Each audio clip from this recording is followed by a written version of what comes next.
രാജുവേട്ടാ, അതെ ഇച്ചിരി പണിയുണ്ടായിരുന്നല്ലോ, ഇന്ന് ചെയ്യാൻ പറ്റുമോ? തിരക്കാണോ? ആ എന്നാ നാളെ രാവിലെ വരും കേട്ടോ. ആ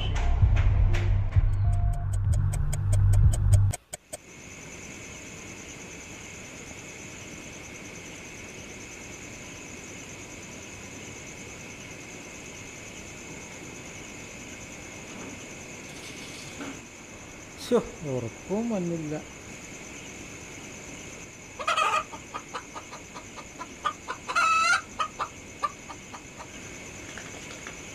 ഇതെന്നെ കോഴി വെച്ചത്.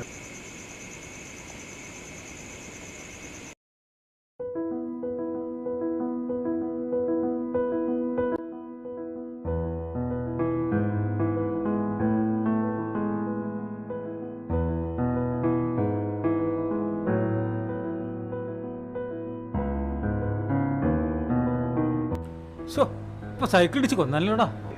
ആ രാജുവേട്ടന് അന്വേഷണം അമ്മ. നാളെ പണിയുണ്ട് പുല്ല് വെട്ടാൻ. അവിടെ വീടിന്റെ കിണറിന്റെ അവിടെ നിറച്ച് പുല്ല. അങ്ങോട്ട് ചെല്ലാൻ പറഞ്ഞു. നാളെ പറ്റില്ല, മറ്റന്നാ വന്നാ പോരടാ.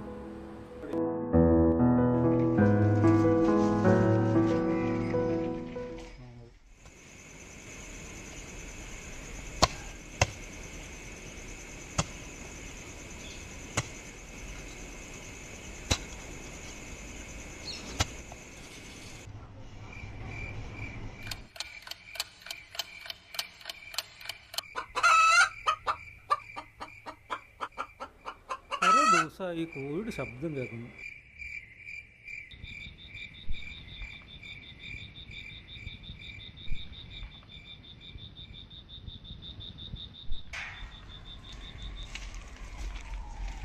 ചേട്ടാ, ഒരു പണിക്കാരനെ കിട്ടുമോ?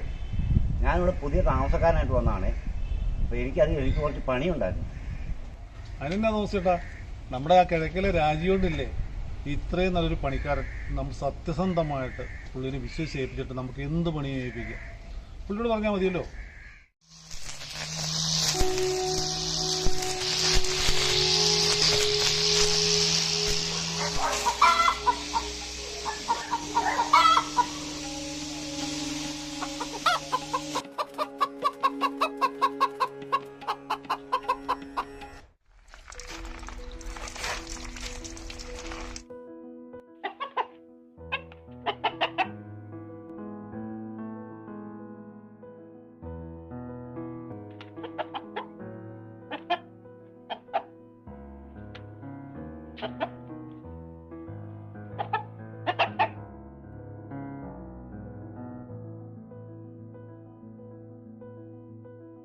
ആ ശരി, ഒന്ന് നോക്കാം.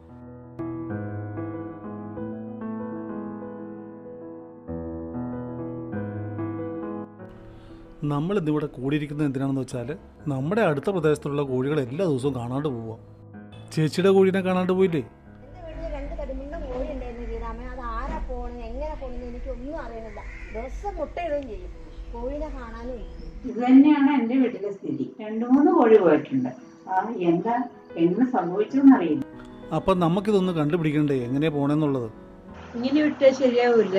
ആളെ കണ്ടുപിടിക്കണം. ഇനി അടുത്ത ദിവസം എന്നാണ് ഇതുപോലെ സംശയമുള്ള ദിവസം ഞാൻ എല്ലാവരും ഒന്ന് വിളിക്കും. അപ്പോൾ എല്ലാവരും ഒന്ന് ഇറങ്ങി വന്നെ.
കള്ളനടിച്ചേ, ഓടിവായോ നാട്ടുകാരെ, എല്ലാരും ഓടിവായോ. ഓടിയോ എന്നാ അവനെ പിടിച്ചിട്ട് തന്നെ കാര്യം. കോഴിക്കള്ളൻ ഇവനായിരുന്നല്ലേ കോഴിക്കള്ളൻ. ഇവനായിരുന്നല്ലേ ഇവിടുത്തെ കോഴീനെ മൊത്തം അടിച്ചോണ്ട് പോണത്. ഇവരൊക്കെ എന്ത് സാധ്യതനായ പണിക്കാരനാണെന്നറിയാമോ. സമ്മതിക്കണം.